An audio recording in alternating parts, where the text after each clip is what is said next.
Hello, UTAS fans. We're joined by a very special guest on this episode of the pod. He's a man with over 200 Cambridge United appearances and fresh from leading us back into League One. He left United back in 2008 and went on to win 2 League One titles and make over 400 Championship appearances, playing for a fleet of very big football clubs before returning to the Abbey in 2023. I'm talking, of course, about our captain from last season, Michael Morrison. I am Matt Caspel, and joining me is my good friend and yours, Tom Walker, to meet Michael Morrison. So, Michael, thanks for joining us. Michael Morrow, skipper. What's the best way to address you? I'll answer to any of them, to be fair. If you ask Pelly, he calls me Capo, so that's quite a funny one. Capo? Yeah, Capo. Yeah, I get that quite a bit from Pelly, to be fair. That's just him. He's always doing something a little bit different. But yeah, you can be Michael. That's all right, or Morrow, whatever you want. All right, fair enough. We'll get into it. We'll leave Capo for Pelly. That seems to be his thing. Obviously, thanks very much for joining us. I guess we'll probably go through the whole lot of it. I guess starting right. Well, maybe not starting right at the beginning. Probably starting most recently. We sat here just 4 or 5 weeks on from the end of the season, just been promoted on Crewe at the last day of the season, lifting the trophy plate promotion thing. Obviously, for yourself as captain, how did you reflect on that day and the weeks that have gone by since? But yeah, it was incredible. It's one of them feelings where you think that you're going to get over the line, and then the whistle goes, and you're waiting, and then everybody buzzing, and they all got on the pitch. All the fans were on the pitch, and we're all celebrating. And then it wasn't until we were inside, and there was the helicopter that had to come down, and we weren't quite sure what was happening. And then we were waiting in the dugout, and it was like, right, you're going to lift this trophy. And I wasn't sure what it was, and I was actually quite nervous, to be fair. I was like, well, I want to make sure I get this right. So yeah, it was an unbelievable feeling. It was a full circle for me, really. When I first came to the club, I was 14, 13, and then to play in the conference, and then everything that's gone on to go and lift the trophy, and obviously getting relegated last year. It was real mixed emotions, lots of emotions, really, and it's hard to put it into words, but it was a great feeling and some fantastic memories and pictures and stuff that I'll keep with me forever. When you say lift the trophy, the play type thing. Yeah, I think they could have done a little bit better that with the EFL. I did see on Twitter and all the Instagram and stuff, and the lads were taking the mick a little bit. I think they could have gone a little bit more out on that. Eh? You look massive. You look enormous. It's the size of a little ashtray. Yeah, no, quite funny. Even for us, we were laughing at it. And obviously, the video that came out for the club, you can see. I think it's James Brophy having a right laugh at you, and you're picking it up to lift it. Yeah. But yeah, no, great scenes, definitely. I mean, I'm here because I'm a little bit older than Tom, so you and me are the same age, Morrow. And I was at your debut up at Halifax long time ago. Obviously, a really interesting time for the club back then. I know you were at the club, obviously in the reserve team around the time, and sort of made a few sort of early appearances in the reserve team as it was then. I think at this point we'd just been relegated to the conference. I think we started that season with only 4 players under contract with Rob Newman. It was a real interesting time. Sort of decent start, but okay to the season, and then you managed to make your debut in sort of autumn time, obviously subbed on at Halifax, and then a home debut at the age of 17 against Crawley. Must just be incredible, right, at that age to break through into first team football. Yeah, there was loads of change at that point. Obviously, the club had got relegated. Like you say, I remember doing a pre-season game at Mildenhall, and everybody had cut. There was so many trialists, and everyone was in their own gear, and I think it was about 20 players there. Nobody knew each other, or some people knew each other from the circuit. So as a young player, they'd changed the academy and released people. So there was only 4, 5 or 6 of us that they kept at the time, and you might be close to the team or whatever. And I actually played in that game at Halifax because Adam Davis was away with Wales. He was a centre half as well. Played for Wales under 19s or 21s, probably 19s, I think. So that was why I was on the bench. Otherwise, it would have been him ahead of me. And then you get the chance, and we won a couple of games in that bit. I think we played Chester as well in the cup. and it sort of just snowballed, and I was able to break into the team. Yeah, I mean, you had some great experience, obviously, in that side around you. In that, I think it was a back five we switched to, right? And you had Wayne Hatswell, Mark Peters next to you. That must have been perfect kind of introduction to professional football, I guess. Yeah, Mark Peters was massive. He could head it further than he could kick it, and he was really supportive of me. And you had people like Andy Duncan and all Brights as well. And these people were really helpful for me. Dan Gleeson at right wing back. So a real experienced team in the end. That they put together. It sort of morphed into one because it's about 20 years ago. But yeah, that season, David Bridges, who I still speak to now, Danny Potter as well later on, and people like that. There was some real good pros in the end that ended up coming to the club. And unfortunately, we couldn't get promoted when I was there. But I was lucky to have some really experienced players who really helped me. Yeah, I mean, obviously, following season was the one where we flirted with relegation to the Conference South. I'm sure you can remember, albeit it was a long time ago. Very memorable trip at the end of that season down to Aldershot, where Robbie Simpson scored a very late goal, a fairly late goal to nab an away win, which kind of saved us during that sort of great escape version one, I guess. Do you remember much of that? What are the memories like from a day like I remember that? really Robbie just being on fire for us that season. Yeah. And he rightfully got a move that year. And I think when you're a young player, sometimes you're a bit oblivious. You're just happy to be playing. And that's what I sort of remember at that time. I remember then we had some good results at home back to back. I think it might have been 2-5-0 or something like that. It was a real strong bit. I remember them games. Dan Chillingworth scoring a couple of goals as well. But really, that season belonged to Robbie. His first proper season in full-time senior football, albeit he was still doing his university stuff at Loughborough. But yeah, I just really remember Robbie being. And to be fair, Michael Gash as well, and Josh Simpson coming over from Cambridge City at that point and making a bit of a difference. Was that pretty much it? Like, was that your memory of it? Because obviously it ended up being seemed like it was a bit of a turnaround, and there were times where it did look like we'd sort of drop out of the league. Was it as simple as just just a player like Robbie Simpson hitting form at the right time, or were there any sort of changes within the club that you can remember that maybe helped to that? Do you know what? Not really. I think at that point it was quite a tight league. I didn't feel, at the time, I never felt as a player threatened that we would go down. Whether that's, like I say, a bit of naivety, but I didn't feel like it was going to go that way. When you've got somebody in your team that's going to score goals, that makes a big difference. I think, it's hard to recall that sort of time. You remember bits of it, but from an internal point of view at that time, I didn't feel like, maybe as fans it might have felt that way, but as an 18-year-old, I was happy to be playing, most of the time, and I thought we were going to stay up. I wasn't as panicky as you guys, I suppose, at the time. It was definitely panic for sure. I mean, we were talking about regional football at the time. I think it's around the time Histon were also doing pretty well. That was a testing period, definitely. Obviously it all worked out, stayed up actually pretty easily, I think, in the end. I think we won on the last day and it seemed pretty straightforward. Obviously into the next season with Jimmy Quinn.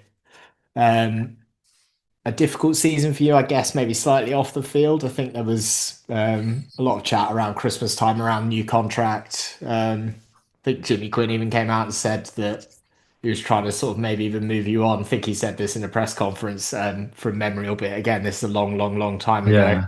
Is there any kind of story there from your side, or? I suppose I'm trying to recall whether I'd been on trial at this point somewhere or not. So I think maybe in the summer I'd been on trial to Newcastle. Was it that year? Oh, you might be right.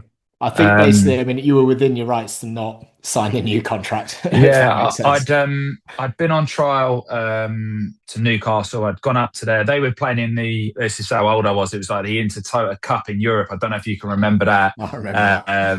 And Newcastle were in earlier than everybody else. So I went up there for a week, ended up doing another week there. and thought I was going to sign. And then Glenn Roeder pulled me in his office at the end of the 2 weeks and was like, listen, I just don't think you're as good as Rio Ferdinand was at your age. So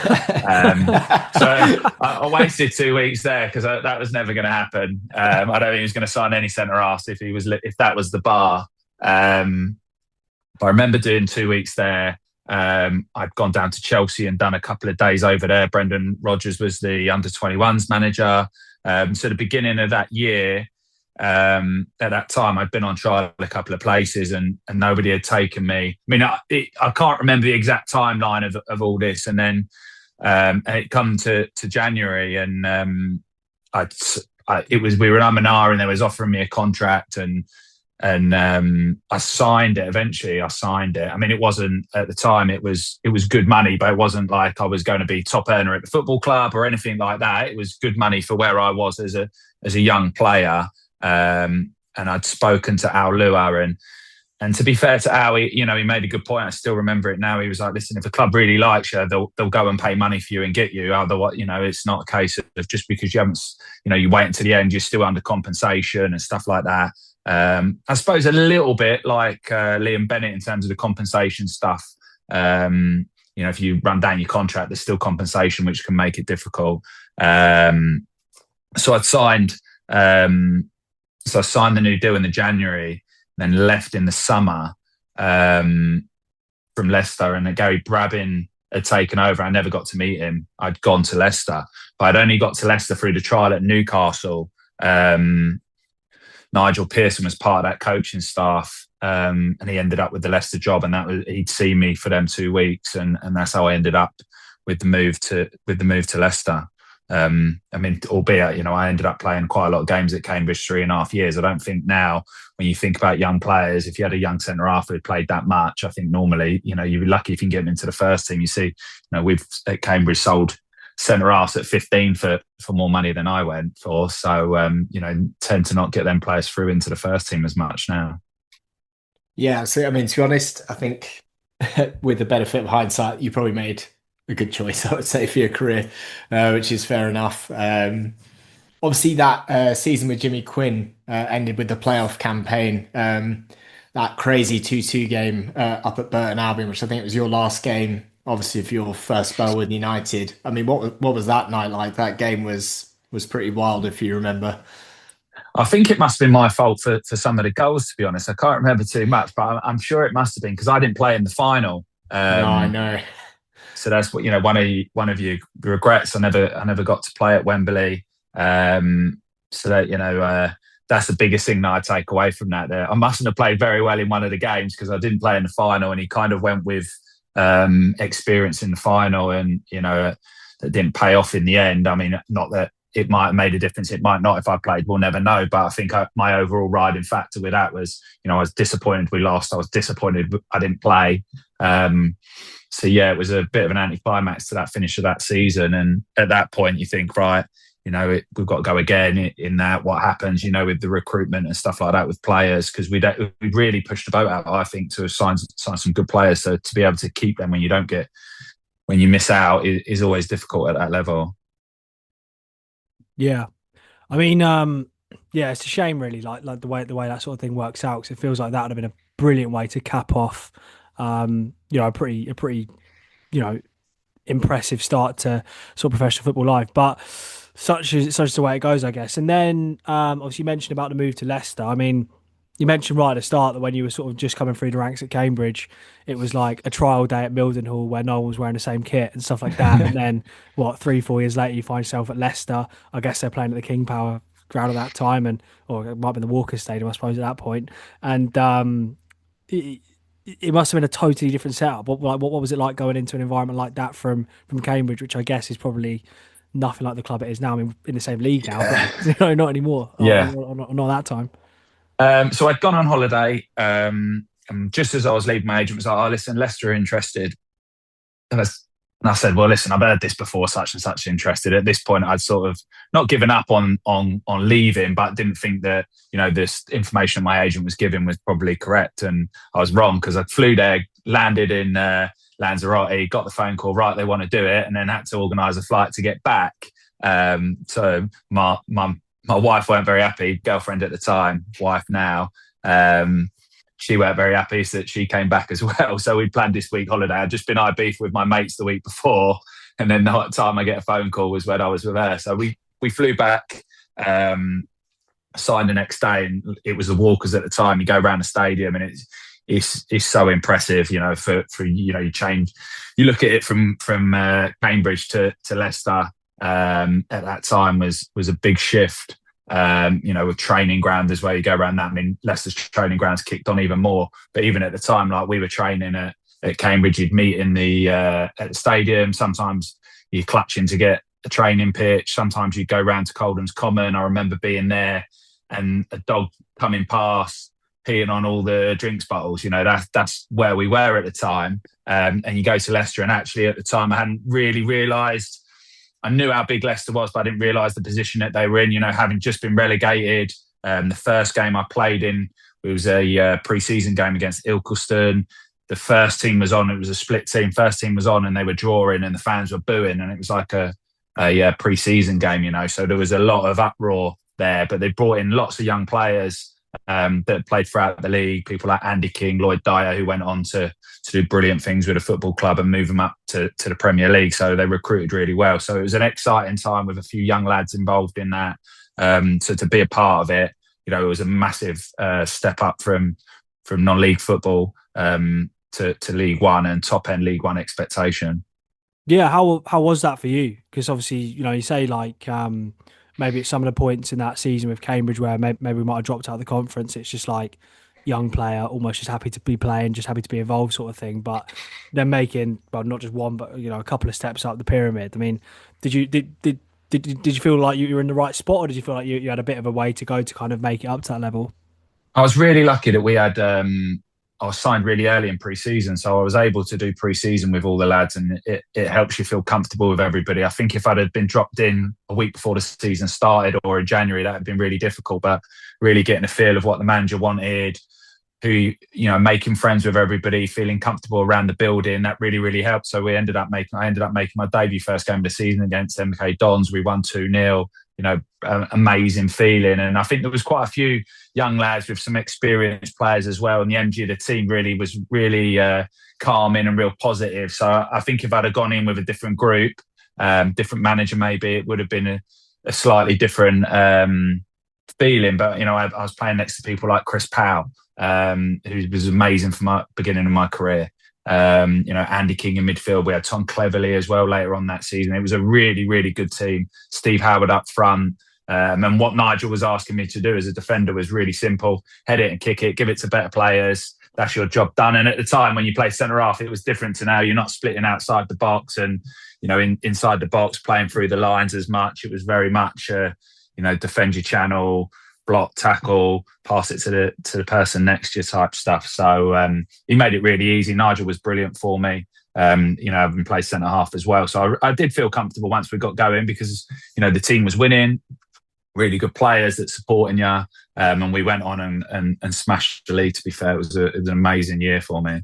Yeah. Well, yeah, I was going to say, you obviously got to win the league. I can see the picture just behind you now. I guess that's probably one. Yeah. I've got one of them behind me. I'm just trying to order a Cambridge one and get a Cambridge one as well now. So I'm pretty happy about them. That's good to hear. Good to hear. There's some priorities there. That's nice. And yeah, I mean, I was just reading, just say you scored a couple of goals apparently on the night that you picked up the trophy. At that point, you must be thinking, don't know, Glenn Roeder might have been wrong on him years ago. Maybe America. Well, yeah, that was one of the nights I felt like I cracked it. I scored 2 goals. We lift the trophy in League One. I thought, football's easy. This is brilliant. There was lots of ups and downs after that. But yeah, it was an amazing feeling whenever you score a goal, but score 2, lift the trophy on that night. We'd done so well that season, and I ended up playing a lot of games. And you're never quite sure when you move how many games you'll play, especially when you're moving levels as well. So it rounded off like an incredible year. That like I say, I've got pictures, I've got friends that I still speak to when you have success like that. Like I say, with a fairly young group with some experienced players in there, it was amazing. Yeah, and then I guess just in just sort of rounding off the sort of I mean, we call it the middle bit, right? But like, The middle it's got portion. it's got a long middle portion, The like 14 year a of your 14 year career. gap known Yeah, as the middle bit of your career. Yeah, Yeah. and we I think like, it was. we obviously don't want to just like skip past all of it, right? But like the bit that obviously like I guess people listening are particularly keen on is the first bit and obviously the latter bit. But like for yourself, just in the middle, like you play for obviously Leicester, that we just talked about, and other like really big clubs, really like in English football pyramid, like Sheffield Wednesday, Charlton, Birmingham. Obviously, mostly at championship level as well, which obviously is well known to be like one of the most watched leagues in Europe, and obviously it's a, a, a, a, a tough division. I mean, how how did you find those years? Like any particular highlights, any particular thoughts on what it was like in that that level with those clubs? Yeah, I think each of them different. I'd probably say Chris Powell was a massive influence on me when I was at Charlton as well. He signed me at Charlton. I played for the first 8 years of my professional career in the Football League. I have Chris Powell playing next to me. He was either coaching or he was my manager until I was about 24. So he was massive for me. Obviously, I still live up in Birmingham and I was there for 5 years. Some crazy stories from that time with the ownership and the change of managers. And, I had Harry Redknapp, Gianfranco Zola, Sven-Goran Eriksson as my manager. So, when you think about some of them names, albeit if you say it to some of the younger players, they won't know who they are now. But yes, some amazing times and got to play with some amazing players as well. When I was at Reading, I played with Michael Morrison at Reading, saw him come through at, 17, 18. And, I played with, trained with Jude Bellingham when he come through at 15, 16. So, to see some of them two starlets now, I think that's fortunate as well in my career to see them. But, some great people as well. But, it's difficult. Championship's relentless. I'm really proud to have played as many games as I did and captain a few clubs on the way there as well and make some special memories and friends. And, albeit I didn't get into the Premier League, which, I'd have loved to have done. And I thought I might have had a chance with Reading towards the end there. But we just missed out in the end. But we had a really good side there, really good managing team as well. Veljko Paunovic is manager of Serbia now and his assistant's the manager of New England Revolution. So some really good practitioners, some good coaches that I got to work with, my early 30s there. Yeah, I mean, like particularly a couple of the younger players that you mentioned there. I mean, I'm just interested to know, like, it's a bit of a change of topic, but obviously Elise sort of feels like he sort of really worked his way up, and then it shot up. He was playing for Reading, then was at Palace, then obviously just gone on to mad things since. But Yeah. Bellingham, like, it was obviously talked about probably from when he was about 6 years old, I guess. And you must have caught him in the bit when he was just sort of coming through into the first team. I mean, like with that sort of talent, you must be able to just tell straight away, right? Like when you're playing with them, or Yeah, so Jude trained with us. He was 15, 16, and at the time nobody knew who he was. And I tell the story that it was somebody else, but other people tell the story it was me. But we were doing 2v2 and he was basically taking the mick. He was dribbling past everyone and scoring. And I remember it being the left back telling him, "Listen, you're gonna have to whack him in a minute." But I've been told it was me that was getting skinned and I needed to whack him. So I'm not sure which way the story goes. But anyway, he was good when he started training, and then I ended up leaving and going to Reading that summer. So I missed actually playing with him. But the physicality of him, his professionalism, who he is as a person, like I think stands out. And anybody around Birmingham that's worked with him or been around him can vouch for that. And I suppose slightly different with Michael Elise in terms of their character, maybe, and obviously their style. I mean, Michael was 17 when I was at Reading, and it was clear the talent that he had. He was so skillful and so fast. You don't normally match them two up. Normally you have somebody that's really fast, but hasn't quite got that technical ability. But yet, he had both. And at the time, you were just looking at him going, if you can do the defensive work, if you can gain a little bit more trust of the manager, you're going to play every week. And eventually he did. I think he could have played in the team a year earlier if he'd have done that. But obviously, he made it into the team and he made such a difference for us at the time. He was 17, 18 and was taking free kicks, corners, getting on the ball whenever he could, playing in the 10, playing out wide, really running games. And, I didn't think he was going to go. I didn't think either of them, I didn't think they would both go on to what they've gone on. It's really hard to predict that, but it's amazing to see him do it. I mean, Michael Lee scored a hat-trick the other day, didn't he, against Northern Ireland? And I see him on Instagram, Mr. Nonchalant and that. So it's brilliant to see him doing so well. obviously we fast forwarded pretty quick through 14 whole years of career there. Yeah, it'd be here all night if I talked about everything. But yeah, I'm super proud of that. And then I ended up, really getting some long time out of Cambridge. I came back and signed an 18-month contract and ended up doing 3.5 years. So yeah, I put the time in, huh? That's it. Yeah, I mean, haven't we all? Jeez. I mean, how did the move come about? Obviously, January it was a bit of an interesting time for us. We were struggling for sure. I think actually I went back and looked at the results. I think we lost 4 on the bounce just before you re-signed. It was a pretty difficult time for us. But yeah, how did that? I guess how did the move? How did it first seem like it was possible to you? When did you first find out about it? Yeah, so I'd done a course with Bonds, and I'd obviously known Bonds for a long time when he was at the football club and we were there together. And then we did a LMA diploma in football management. And he was on the same course as me, so we got really pally at that point. Again, he was the manager, obviously, so I follow Cambridge and speak to him, so we got quite pally in that bit on a personal point of view. And then that season, I'd left Reading and ended up.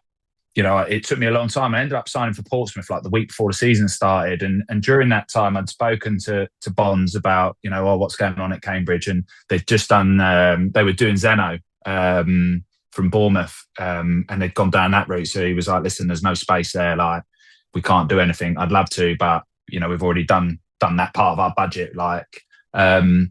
So he got to January, obviously his team wasn't doing as well, and I should have signed a lot earlier. He's talking about them 4 games on the bounce.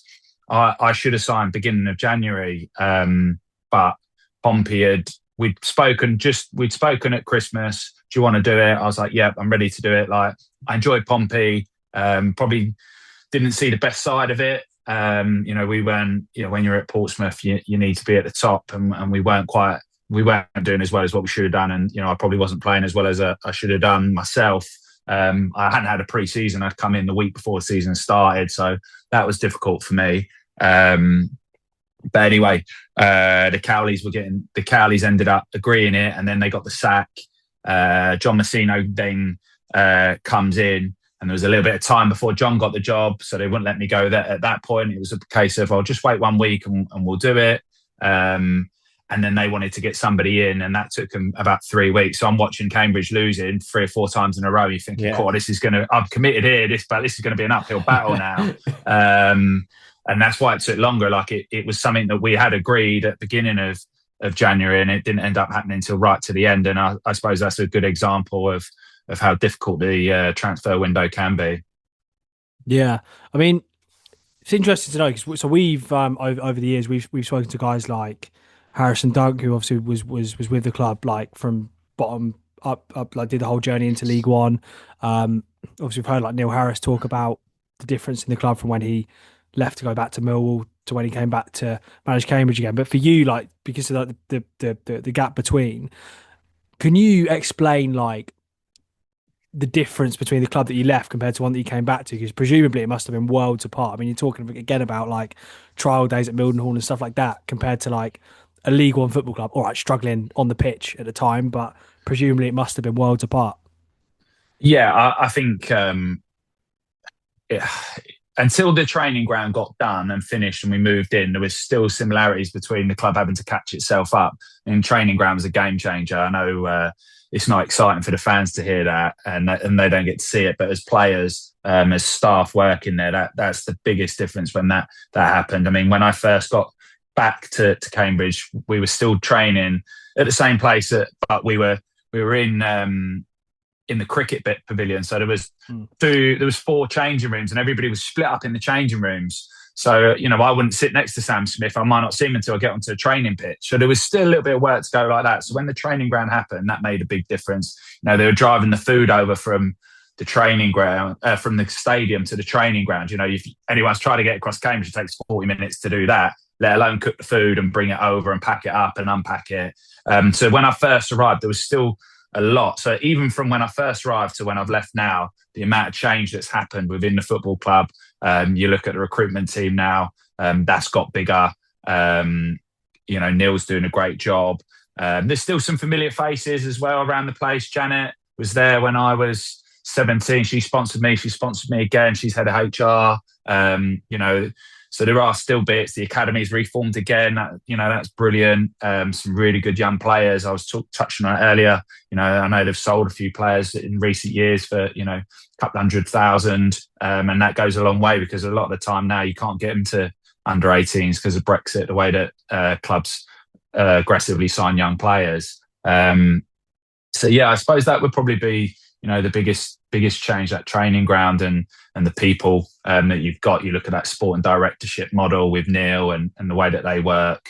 And before that, Ben Strang, even the stadium internally, they knocked through. It was a small physio room. They've knocked that through, and there's a bigger space for all the players to be in, which would have been harder for me as a YT, because I remember cleaning that change room. So, yeah. Yeah, times have changed a little bit, hey? Yeah. Obviously, that season, we ran it all the way to the wire. 7 points adrift with 9 games to go. And in the drop zone, I think the entire time from when you re-signed until right at the very end there. You mentioned earlier when you were younger, you just sort of getting on and playing your football and not really worrying what's going on around you. Is that the same when you're maybe a bit later in your career? Or was there a moment where you weren't sure we were going to stay up? Well, I suppose from a personal point of view, you come back to the football club and you think you're going to write this story, that you're going to, come in, ride your horse in and be like, right, come on, lads, we're going to stay up. And It didn't go that way. We played a 3 for a little while. We lost to Charlton and I was out of the team. And then Lloyd got injured and I got back in the team. So that wasn't straightforward for me personally. And, I think if we'd have got relegated at that point, it would have been you'd have looked around and gone, well, this isn't a success for me. Do you know what I mean? Like, I've not come back and done what I thought I was going to do and help how I thought I was going to help. And, if anything, you care about the club more because you understand it more. You've come back. There's people that you really respect, like Bonds. I wanted him to do well, I want the football club to do well. I've got friends coming to the games with their kids. So you just realise the importance of it more when you're an older player. And, we put in towards the end of the season. Some of the performances were really good and we didn't quite get the wins, and everyone was like, just stick with it. And then it got to March time. And to be fair, Bonds would sort of give us a lot of time off. And, I remember thinking at the time, like, is that the right thing to do? But actually we came back after that March break and I think we went on an unbelievable run. Harrison dunked, got his goal scoring boots on. And we stayed up on the last day, and like you say, it was the only time that we're out of the relegation zone when I was there that first year. But I did think that some of the performances warranted that, and we had players. It was a difficult time because we had players who were obviously going to be leaving at the end of the season because they wanted to step onto things. Then there was players that were obviously going to leave because the club had gone past them now, and it hadn't quite had a turnover of players. So it was a real change of the guards, I think, at that point. Ryan Bennett came in and was fantastic as well, and I really enjoyed playing with him. So there was lots of good bits going on. It was just, can we put it all together? And fortunately, we did, and Burton helped us out on the last game of the season. But it was similar to that last game at Crewe, where our game's finished and you're just waiting on your phone to make sure you've got over the line.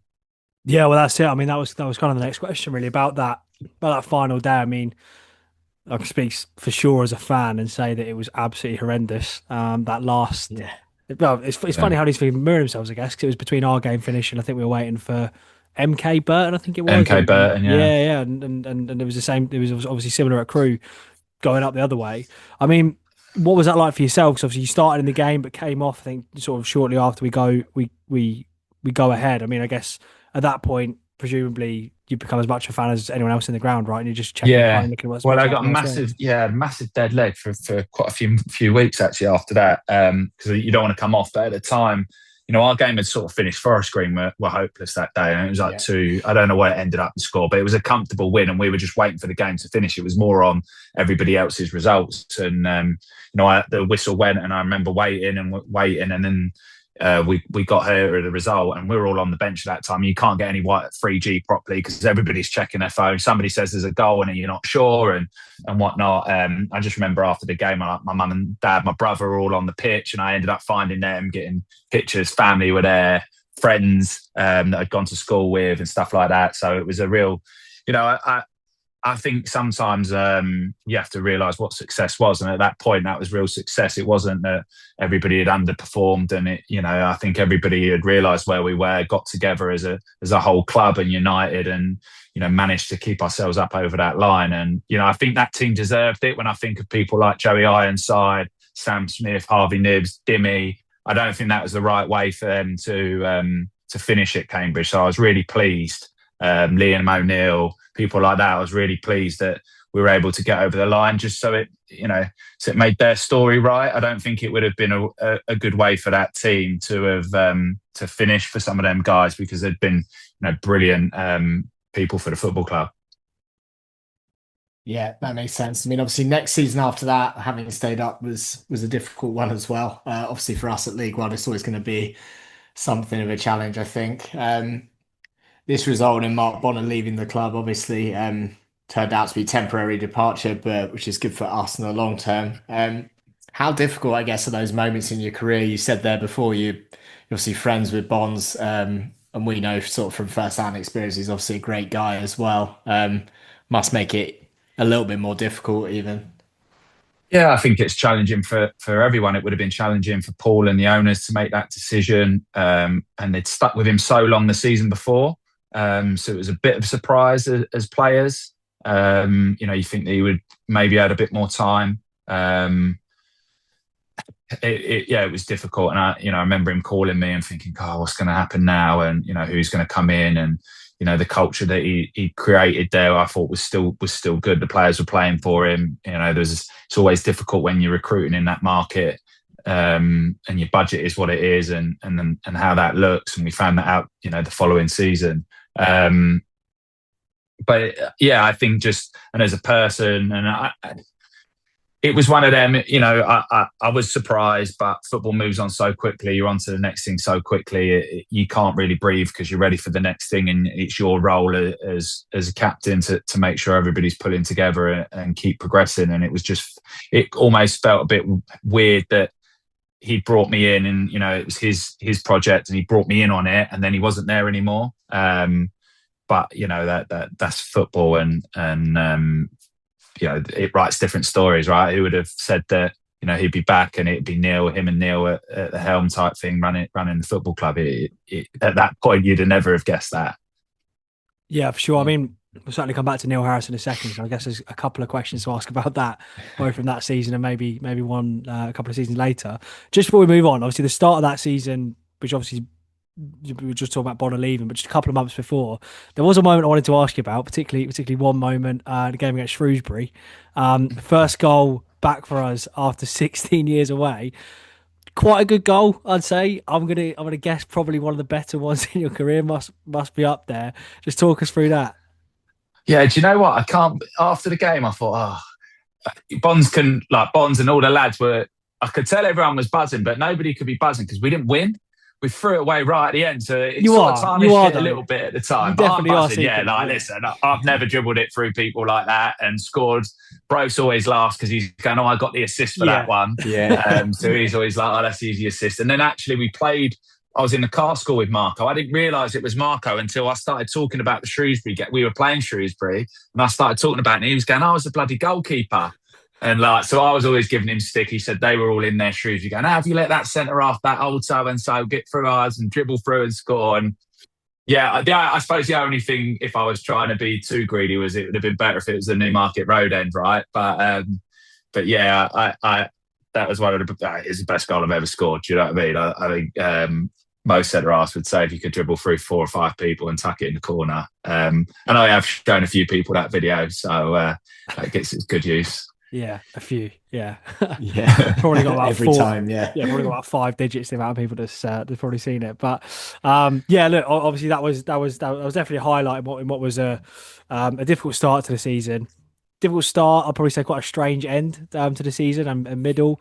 So obviously we just talked about Bonner leaving. Harris comes in and then he leaves. I mean, how did that all go down? That must have been. I mean, like as fans, it was just hard to understand. It was quite hard to react to. But for you guys as players, I mean, it must have been quite confusing. I guess. Like, what was the immediate reaction from you and from the group?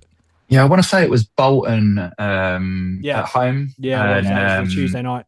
yeah, and there was just a weird feeling after the game. Neil had said a few bits that that intimated that he might be leaving, but was a bit, you weren't sure. Sorry, and then Alex came down, and like Alex is never near the changing room at that point, and he was talking to Ben Strang, and then you start thinking, oh, something's up, and it starts flying around on Mange might be leaving, blah blah blah, and it's not until later on the next day that you realise that yeah, Neil was leaving. But at the time, it was just after that game, it just felt a bit weird. There was a few conversations that you see that don't normally happen, and obviously that was a quick turnaround. And I think everybody at that point was we were going fairly strong and felt comfortable with what Neil was doing, and it was a bit of a slap in the face in terms of like, okay, what happens now. I think from a personal point of view, from my perspective, I can understand Neil's position. He's a Millwall legend, and the affinity he has with the club. I think that was really, it was a tough call for him to do it, and I can understand, as well as it's a championship, but from a football point of view as well, to get back into the championship for him. But I know he has a real good relationship with Graham Daniels, and that would have been difficult to have said that to him. And I think he's openly said that was really hard and difficult decision for him to make. And I imagine now it would be even harder because of the what he's gone and done on the football club when he's come back. So, and the affection and what he feels for everybody at the club now. But I think at the time, listen, football's one of them weird businesses where you just can't predict anything, and him going on to Millwall would probably be the only club, and he did say that he would have left for at the time, and I do genuinely believe him on that. He's a real honest guy, and I feel like he has faced up to that. And as a player, I think a lot of people were like, well, I can get why he's done that. Yeah. Well, I guess the rest of that season sort of peters out a little bit. Obviously, Gary Monk comes in. We get over the line that season. Then obviously the following season, unfortunately, kind of I guess chickens come home to roost a little bit. Mm. Great Escape, Peter over the line the next season. Then we obviously are relegated. It's a difficult season. I guess, particularly the start of it was obviously a really hard one. I mean, maybe looking back for you, do you remember a time or any particular moments where you thought you felt like maybe mistakes been made, or particularly things that had gone wrong that maybe led to us being in the position that we're in when Harris eventually comes back? Yeah, I mean, there's quite a lot to unpick there, and some of these people that you respect, even though they've made mistakes, right? And some of the recruitment that was done left us short. Some of the recruitment that we've done as well was on the injury table, which didn't help. If you've got a small budget, you have to have it out on the football pitch. You can't afford to get them wrong. We ended up with too many injured players. Squad ended up big because you're trying to sign that, and to sign players because you've signed players that are injured and not being out there. And I think that was the biggest thing. I think the Stockport game, sort of the first game of the season, sort of was a good insight to what the season was going to look like. We played 6 centre halves, Digger included in that, Kel Watts. I think Danny Andrew played centre half at that point. Zeno, Gibber Okadina. I'm sure all in one game. I remember being on the bench at that point and them changing it and Digger going on centre half, and I was thinking, what's going on here? So that was a bit of a slap in the face for me. Kel ended up getting injured in that game as well, and I suppose that was a bit of what was happening at the club, and probably a bit of naivety from Gary as well. I'm sure he might say that now if you spoke to him. We were trying to play quite expansive football, but and both of these will say that if you're playing Gibbo and Danny Andrew as your wing backs, that's not a formula to play attacking football, or in a shape with them as wing backs in a five. So I think we were short with recruitment. I think style of play caused us issues, and was an issue as well. And then it just snowballed. And once you're chasing them results and Neil came back, I think it was too late really. And I think the club were looking to do something. I think it was October time maybe, or November time, that Alex and the club, backed the manager, albeit in a it looked as if they couldn't find somebody that they thought might be better. If you read between the lines on the message, And then I think it was Exeter. After the Exeter game, I just thought, oh, it's not going to work. I think around Christmas, I just thought it's just not going to work here for Gary. He just hasn't got that luck or hasn't got that. Sometimes it works at places, sometimes it don't. I think that was the real one when I thought, I just can't see this working. And obviously it didn't. And Neil came in, big change. I remember that day, didn't see it coming. I'd only spoke to Bonds a couple of weeks before. And he kept it stum, didn't say anything, and then bombshell, you see it happening, and you're thinking, "Cool."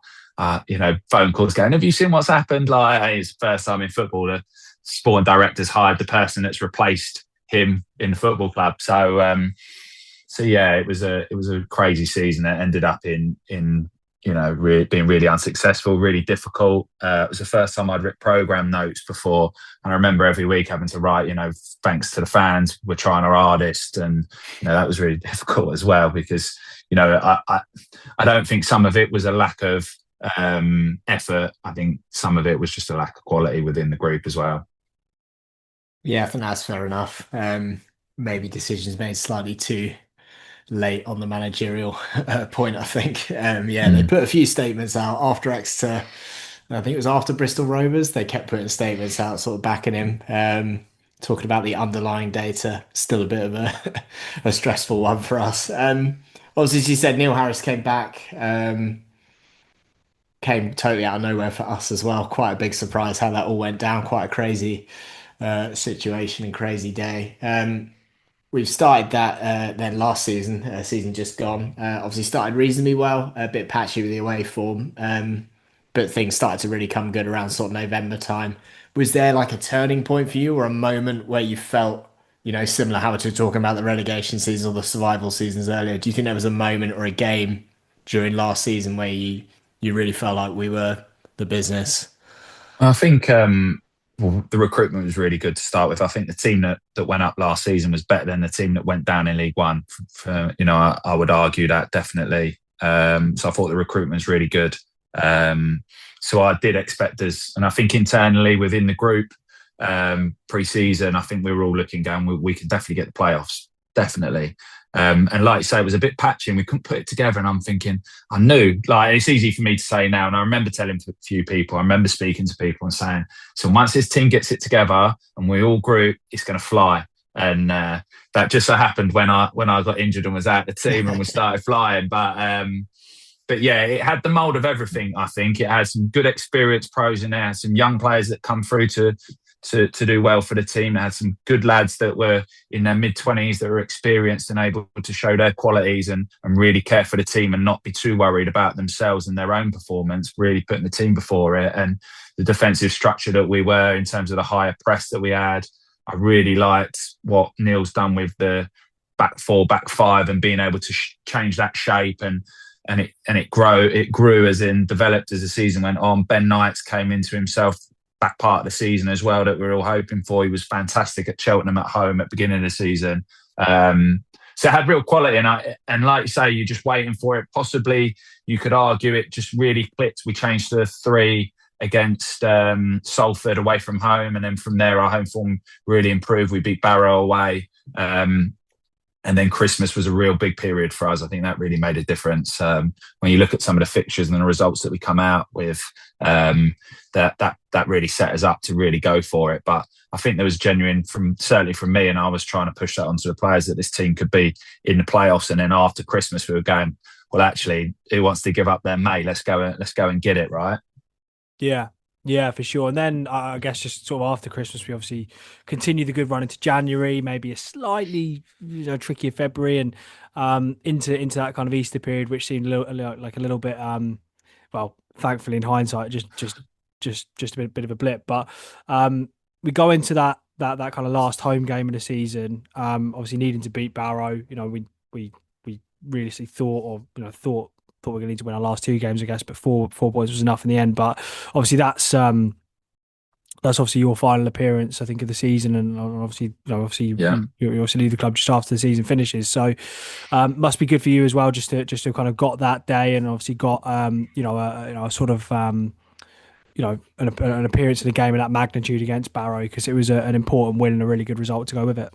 Yeah, I suppose to go to your first point with Easter, I think a few of us were quite worried about Easter because normally when I've been in teams that have had success, you're the one that scores in the last minute, not the one that concedes, right? And I think at that point I was thinking, well, this is a problem here. This could be one when you look back at the end of the season, you go, we dropped so many points from winning positions so late on, when in the other teams that I've been successful in, they're the ones that you go and you win them. And there's a little bit of a worry, I think, rightly for everybody. And it sort of there was some stern conversations and different bits that had to go on in the change room just to make sure that everybody was not on the same page and not the right way because everybody's trying. But at them points, that pressure moment, that's why you train. That's why your focus has to be perfect during the week. And it was really making sure of you've got to give up the next 2 months and work as hard as you can. And that has got to be your sole focus because it'll be worth it. And ultimately we got there in the end. And, for me to play in that Barrow game, I think Kel had a slight back problem and he did the day before. So I was sort of on my toes, but I'd booked my family to come and watch that game. I put them in the lounge. I'd already thought, by this time I booked this in March time. I thought this will be the game. We'll all get on the pitch, want everybody there. And it ended up a bit of an anticlimax for everybody at the club. And, I wanted to get on the pitch at home because, the last game I played in was Crewe at home, come off injured. So for me, I knew at the end of the season, you never know what's going to happen in football. So I really wanted to get on that pitch. And it was really nice to get on the pitch and us be winning so comfortably as well. So you could enjoy it a little bit. Yeah, it's also great to see you get out there one more time as well. On to the final day at Crewe. Were you nervous? What did you, I guess, make to how we approached the game? Felt like we were playing out a draw, which was making us all pretty nervous in the stand along the side, definitely. I mean, it was a great atmosphere before the game. It was a fantastic atmosphere. Amazing. I think you could hear the players talking about it during the warm up when they were in, even when we went out to see the pitch, people were talking about it. The fans were already there. So it was an amazing atmosphere, really exciting. And that was probably the best thing apart from before. That was the best thing than the game. I was watching the game and thinking, and they're a tough team, Crewe, when they're not playing for anything. They played with a little bit more freedom. They played on the deck and they were quite good that day. And we had to be resolute and ride our luck a little bit. And, we had chances ourselves. But, I think it was really difficult at that point. We knew their result and we were like, do we stick or do we twist? What do we think they're going to do? And actually, Crewe were playing good enough that we couldn't go gung-ho to try and win it. And, really, we were trying to hang in there as such and make sure that we don't throw it away. And then I saw the penalty decision after the game. I don't know if you see the Crawley guy smash. Yeah. How we got away with that one. It was incredible. But yeah, I think it was a real nervous game for everybody. If you're on the side, it is. We had some of the players who weren't in the squad behind us as well. So everybody had travelled up there and you're just hoping that it'll be enough. And like I say, when that final whistle went, we were just hoping that it was enough and ultimately it was. But it wasn't a day for football. It was more of the celebrations, everything else going on. Yeah, that's it. Obviously moving on, looking at United next season, back in League One, we know it's a tough challenge. It seems to be getting harder and harder, to be honest, with the amount of money in that division now and some of the clubs. How do you see Cambridge getting on next season in League One? Yeah, it's probably one of them leagues where it's probably the league with the biggest differentiation between money within all of it. When you look at League Two, you look at the Championship, Premier League, and you look at that one, and some of the big boys, when you think about Cambridge in comparison to Leicester, it's massive. And then you've got people like Huddersfield there and Luton, Reading, some big, decent sized clubs that have been in the Championship, been in Premier League recently. It is really difficult. I think Lincoln and Stevenage are a good example about how to do it, about how to keep progressing your team and keep improving year on year. And I think the club's ran right like that it can keep improving. It has got young talent that is going to keep improving and developing as well. When you think of people like Mamadou Joe, Ben Knight are the two that spring to mind. Obviously, George Hoddle as well played a bit at the back end of last season. Glenn, you're hoping can come into the forefront of it. Kel Watts is a great age as well, so he'll keep improving as a centre half. He had a fantastic year last year. So there is quality within the group. I think they've lost some leadership within the group. Obviously, Gibbo leaving is a big blow. Corey Smith brings really, really good energy around the club, but you can see the sort of remit of their recruitment in terms of, I'll probably let 10 players go. And if we're really honest, I think the only one that's probably a surprise for me was James Brophy. And you can see that now, right? Then players that were sitting on the edge of the team, they're going to be replaced with hopefully starters, and then that'll be that for people like Sele Kai to fight for his place for that. People like Don Ball, Pell, them players. Now it's for them to stay and keep their shirt, but for sure there'll be some good recruitment and there'll be some challenges for places. I suppose, like everybody, finding that goal scorer that's going to score 20 goals is going to make a difference, because I just don't think that, I think last year we ended up getting a lot of goals from set pieces from different areas of the pitch. I don't think you can possibly get away with that this year. When I think about the teams that went up last year, Bromley, with Cheek, Notts County had Yatta. You do need some goals in there. And that's expensive. So Bonds and Neil got a bit of work to do in terms of the firepower that they bring into the football club, or probably be the deciding factor of whether Cambridge stay up or not. Yeah, fair enough. Make sure you just keep pinging Bonds that then, please, every couple of weeks. Just keep letting him know. Because, we're with you. Go find that 20-goal a season striker. Yeah, easier said than done, mind you, eh? Yeah, yeah, too right. Well, Morrow, thanks so much for taking the time. Obviously, we'll keep an eye on you, and we're interested to see what comes next for you. So, we wish you all the best. Cheers, guys. Thanks a lot. And hopefully it'll be an exciting season next year for everyone. No last day dramas. That's what we want.